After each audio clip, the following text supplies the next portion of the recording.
देखिए आपको ना सामने एक क्वेश्चन दिखाई दे रहा होगा। अब ये क्वेश्चन जिन लोगों को आता है, जिन लोगों ने किया हुआ है, उनके लिए बहुत इजी है, बट जो फर्स्ट टाइम इस क्वेश्चन को देख रहे हैं या जो लोग इस क्वेश्चन को फर्स्ट टाइम एग्जामिनेशन हॉल में देखेंगे, तो एग्जामिनेशन हॉल में प्रेशर ऑलरेडी इतना होगा कि आपका टाइम बहुत ज्यादा चला जाएगा इस क्वेश्चन में।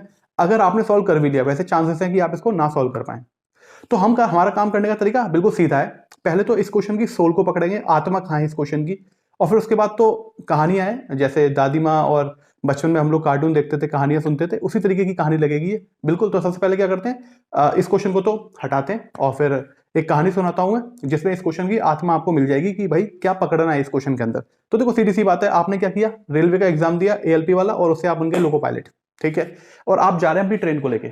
अब ट्रेन चल रही है आपकी छुक छुक छुक छुक, ट्रेन चल रही है आपकी छुक छुक छुक छुक, ये रही आपकी ट्रेन। और आपको क्या मिलता है, एक टनल मिलती है, थोड़ी सी दूरी पे टनल है आपके, ठीक है। तो मान लो ये वो टनल है।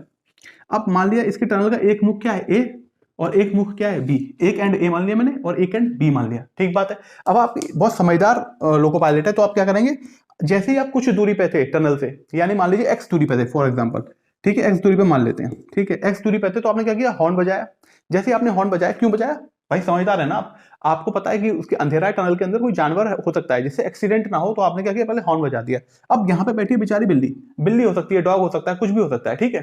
तो यहाँ पे फॉर एग्जाम्पल बिल्ली बैठी हुई है, अब वो घबरा जाएगी एकदम से। अब वो जब घबराएगी तो वो क्या कर सकती है, वो भाई इस टनल से निकलने की कोशिश करेगी, और निकल वो किधर भी सकती है, वो इधर भी निकल सकती है, इस वाले एंड पे, ए वाले एंड पे जो कि ट्रेन के पास है, या फिर वो बी से भी निकल सकती है जो कि ट्रेन से दूर है टनल, ठीक है। अच्छा, अब ऐसा भी तो हो सकता है ना, अब आप सोचेंगे कि दूर वाले से निकले या पास वाले से निकले, जिससे जल्दी निकलना हो जाए। कई बार क्या हो सकता है भाई, यहाँ पे जो ट्रेन ये ए एंड के पास है, तो यहां से निकलने की कोशिश कर सकती है ना, क्योंकि ये इसको पास दिखाई दे रहा है।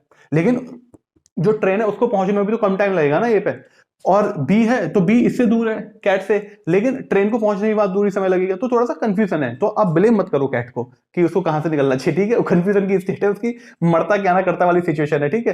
तो भाई सिंपैथाइज करो उससे।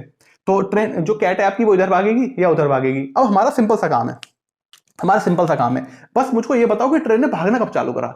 आप कहेंगे सर ट्रेन ने जब भी भागना चालू करा जब आपकी जो ट्रेन है उसने हॉर्न बजाया, ठीक है। तो ट्रेन ने हॉर्न बजाया, ट्रेन उस समय कहां पर थी भाई, आप कहेंगे एक्स दूरी पे, आपने बताया तो था। तो मैं कह रहा हूं कि इसको मान लो जो कैट है ना आपकी, वो कहां पर है, वो मान लो यहाँ डी पे है। तो कैट ने चलना कब शुरू किया, जब हॉर्न बजाया, और जब हॉर्न बजाता तो ट्रेन कितनी दूरी पे थी टनल से, एक्स की दूरी पे।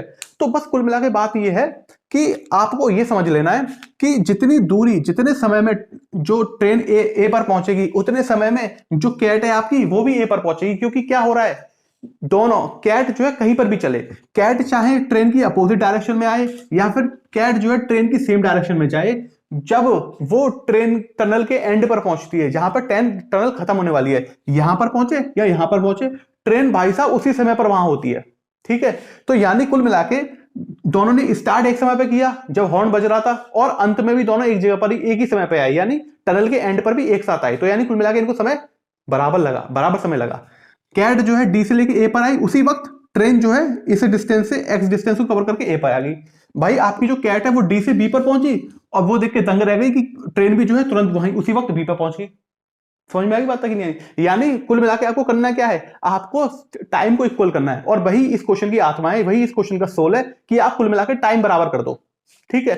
टाइम कैसे बराबर करोगे, अगर आपको डिस्टेंस मिल जाए और उसका स्पीड से डिवाइड कर दो तो आपका टाइम निकल आता है। तो बस दोनों कंडीशन में टाइम बराबर करना है आपको, ट्रेन के केस में और कैट के केस में। समझ में आई? अब बस इसमें डेटा डाल देता हूं मैं, डेटा डाल दी, क्वेश्चन बन जाएगा आपका।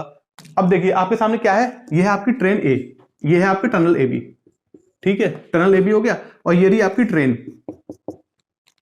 मैं मान लेता हूं अभी फिर से कि ये कुछ दूरी पे है, मुझको नहीं पता कितनी दूरी पे।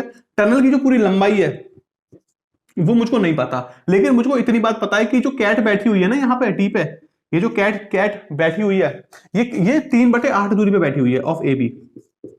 यानी कुल मिला के जो एडी की लेंथ है ना, वो मुझको 3/8 ऑफ ए बी दे रखी है। तो कुल मिला के मैं क्या बोल सकता हूँ इसको, इस चीज में मैं ये बोल सकता हूँ कि एबी की लंबाई 8 मीटर मान ली, मैंने एबी की लंबाई 8 मीटर मान ली अपनी तरफ से। तो एडी कितना हो जाएगा, एडी भाई साहब हो जाएगा आपका 3 मीटर, यहां से कोई दिक्कत नहीं। और मैंने अपने मन से मान लिया कि जो ट्रेन है जब उसने हॉर्न बजाया तो वो कितनी दूरी पे थी, तो भाई साहब वो एक्स मीटर की दूरी पे थी। कितनी दूरी पे थी, एक्स मीटर की दूरी पे थी। Just a second, X meter की दूरी पे थी। तो ये आपका क्या हो गया, ये हो गया एक्स मीटर। तो अब मुझको एक और बताओ, मैं क्या मान रहा हूं, मैं वो वाला केस मान रहा हूं, केस 1, जब जो आपकी कैट है वो अपोजिट डायरेक्शन में जा रही है ट्रेन के, यानी वो पास वाले एंड पे मीट करते हैं दोनों, ट्रेन और टनल, ट्रेन और कैट। तो क्या हो जाएगा केस आपका? आपका हो जाएगा ट्रेन की स्पीड में मान लेता हूं आपकी, ट्रेन की स्पीड है टी और जो आपकी कैट है उसकी स्पीड है सी। कोई दिक्कत नहीं। बस अब आपको क्या करना है, जो आपका एक्स मीटर कितना ट्रेवल करा डिस्टेंस, जो आपकी ट्रेन है, ट्रेन ने तो एक्स मीटर दूरी ट्रेवल करी और स्पीड कितनी थी ट्रेन की? टी। तो यानी जब मैं डिस्टेंस को टाइम से डिवाइड स्पीड से डिवाइड करूंगा तो टाइम आ जाएगा। टाइम आ गया मेरे पास। अब मेरे भाई मुझको एक बात बता दो, कैट का कहानी और बता दो, कैट की कहानी। अब कैट ने कितनी दूरी ट्रेवल करी? 3 मीटर दूरी ट्रेवल करी, तो कैट ने करी 3 मीटर दूरी ट्रेवल। और स्पीड क्या थी कैट की? सी। तो टाइम कितना लगा कैट को? 3/c। अब आप तो सर पहले बोल चुके हो ये दोनों चीजें आपस में बराबर होती हैं, ये दोनों चीजें तो आपस में बराबर होती है, तो दोनों को बराबर कर दो भाई। गुस्सा क्यों हो रहे हो? बराबर कर दो दोनों को, ठीक है। अब एक और बात बताओ मुझको, ये तो हो गया वो वाला केस जब जो है कैट ट्रेन की अपोजिट डायरेक्शन में ट्रेवल कर रही है। अगर कैट ट्रेन की ही डायरेक्शन में ट्रेवल कर रही है, अगर कैट ट्रेन की ही डायरेक्शन में ट्रेवल कर रही है तो क्या हो जाएगा? तो भाई आपकी दूसरा केस बनेगा। और उस दूसरे केस को कैसे सॉल्व करना है?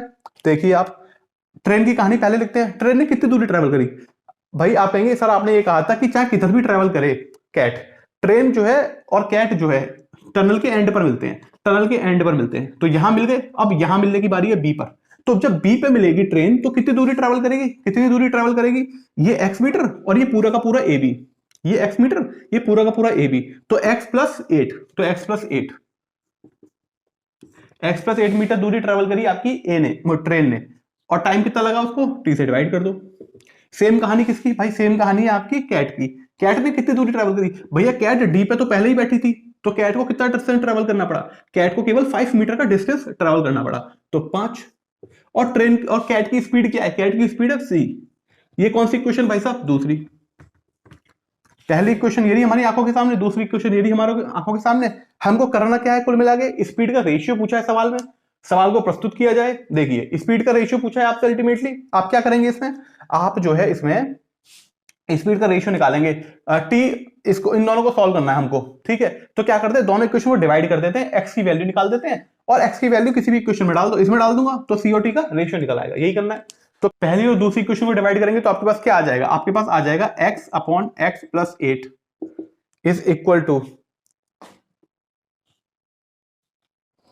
3/5। ठीक बात है। तो आपका अल्टीमेटली यहां से क्या आ जाएगा? x की वैल्यू 12 आ गई, x की वैल्यू 12 मीटर आ गई। ठीक बात है, कोई गड़बड़ नहीं। अब आपको क्या करना है? पहली इक्वेशन इस वैल्यू को पुट कर दीजिए, कहीं भी पुट कर दीजिए, पहली या दूसरी में, हम मान लेते हैं पहली में पुट कर लेते हैं, ठीक है। तो क्या आ जाएगा? x की जगह पे क्या पुट करना है आपको? 12 पुट करना है।